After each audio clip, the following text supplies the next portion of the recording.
Ex ZPTC ఎం శ్రీధర్ గారు, చంద్రశేఖర్ గారు super 6 లో భాగంగా అన్నదాత సుఖీభవ కింద ప్రతి రైతు కుటుంబానికి కూడా 20,000 రూపాయలు ఇస్తామని చెప్పి ఆ రోజు మనందరికీ కూడా హామీ ఉంటుంది.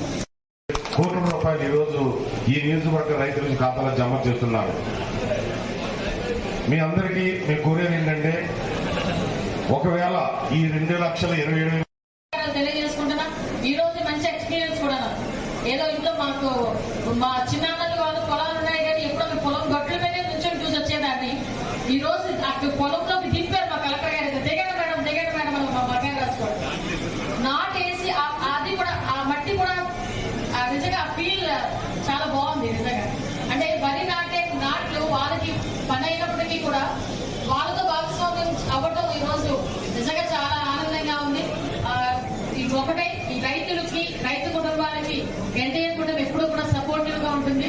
మీకు సేవ చేసే విషయంలో చిత్తశుద్ధితో పనిచేస్తామని మీ అందరికీ కూడా తెలియజేసుకుంటూ ఈ అవకాశం ఇచ్చిన మీ అందరికీ కూడా ఒక ప్రత్యేకంగా ధన్యవాదాలు, నమస్కారాలు తెలియజేసుకుని ఇంత మంచి పండుగ వాతావరణంలో రైతులందరినీ కూడా అభినందించుకొని సన్మానించుకునే ఒక మంచి అవకాశం కలిగజేసినందుకు జేడీ అగ్రికల్చర్ వారికి ప్రత్యేకంగా నేను ధన్యవాదాలు తెలియజేసుకొని సెలవు తీసుకున్నానండి. విలువ మనం ఎక్కడున్నా ఏం చేసినా అన్నం పెట్టే రైతుకి ఇచ్చే విలువ మనం ఎవరికి ఇవ్వలేము. ఎందుకంటే ఈ రోజు టెక్నాలజీ పెరగచ్చు, ఎంత పెరిగినా ఆ టెక్నాలజీని యూజ్ చేసుకొని మన పంట దిగుబడి పెంచుకోగలమే కానీ ఆ మట్టిలో దిగి ఆ నాట్లేసే పరిస్థితిలో ఉంది. ఆ మిషన్ అయినా దిగాలి తప్పించి ఆ రైతు చేసే పని రైతే చేయాలి. ఆ రైతు పని కరెక్ట్ గా చేసుకుంటే కనుక అతనికి భరోసా కల్పించే విధంగా గవర్నమెంట్లు పనిచేస్తే డెఫినెట్ గా మెరాకిల్స్ సృష్టించవచ్చు అని చెప్పడానికి ఈ రోజు ఆంధ్రప్రదేశ్ లో రైతులు చూపిస్తున్న చొరవ గాని, రైతులకు ఎన్డీఏ కూటమి ఇస్తున్న సపోర్ట్ గాని ఒక ఉదాహరణగా మనందరూ కూడా చెప్పొచ్చు.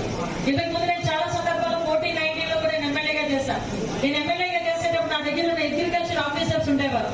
వాళ్ళు నన్ను వారానికి ఒకసారి వచ్చి, మేడం ఆ పనిముట్లు వచ్చింది, ఈ పనిముట్లు వచ్చింది, మీరు ఓపెన్ చేయండి, లేకపోతే ఆ యూరియా వచ్చింది, ఈ యూరియా వచ్చింది, మీరు వచ్చి వాళ్ళకి ఇవ్వండి. విత్తనాలు సరఫరా దగ్గర నుంచి ప్రతి ఒక్క దానికి కూడా మమ్మల్ని పిలిచి రైతులకు ఇప్పించే బాధ్యత ఇచ్చేవారు.